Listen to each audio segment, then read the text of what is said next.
Yo. Thanks for coming out, everybody. Before I get started real quick, I'd like to make a little recommendation. Has anybody tried the mac and cheese in this place? It's delicious.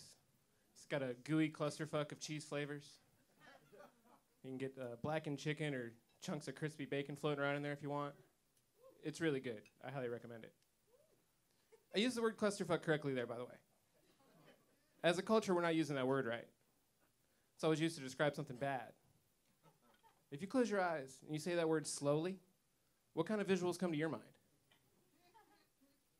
I picture a whole lot of people having a really good time. I think we should take that word back for the people. But speaking of a clusterfuck in the traditional sense, have you ever tried to surprise your significant other and they're trying to surprise you at the same time so it ruins your surprise completely? So a while back, I'm trying to surprise my wife with a romantic, home-cooked, candlelit dinner, and she surprised me with a divorce. I really didn't feel like eating after that, you know? And you can't microwave salmon, it gets all rubbery. My wife left me for a guy who's really into anime and is still sleeping on his mother's couch. I just started telling people she died. It's a lot less humiliating for me that way. And it works out most places except for the office because we work in the same place. And when I say we, I mean all three of us.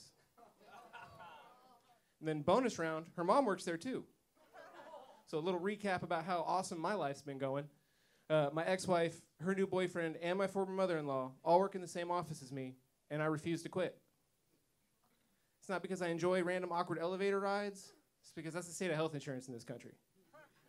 You find a job with benefits, you hold on to that shit till death do you part.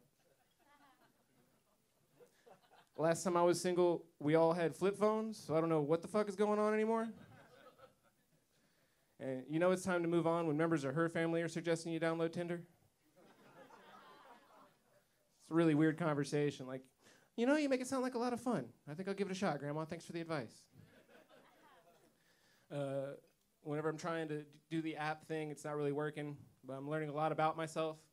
Apparently, I like my women like I like my coffee. Too hot for me to put my dick in.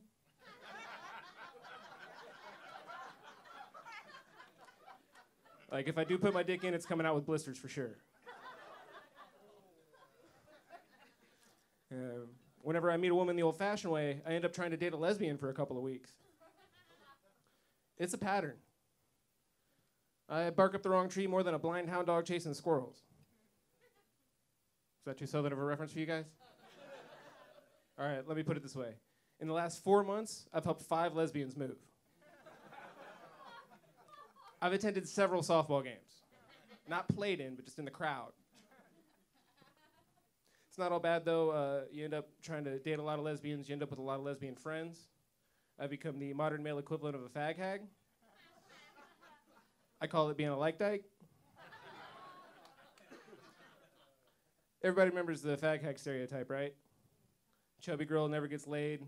All her guy friends are gay, and if one of them has a rough day, she shows up with a bottle of wine and a Ryan Gosling DVD. Well, if one of my girls has a rough day, I show up with a copy of Tank Girl and a bag of weed.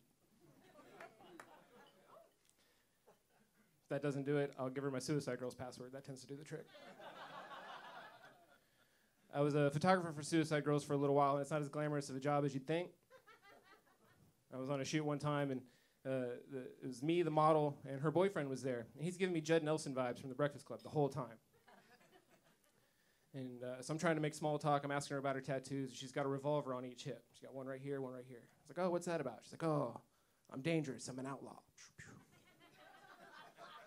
He's like, no, it's because that pussy is shot. I don't think they're still together.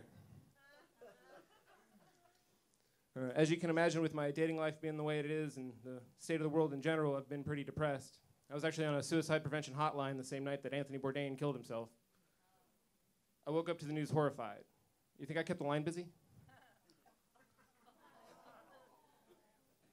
My therapist laughed real hard at that shit. And on that note, I'm going to go ahead and use my therapist's advice, try and use an app to get involved in a clusterfuck. Wish me luck, everybody. Came through tripping.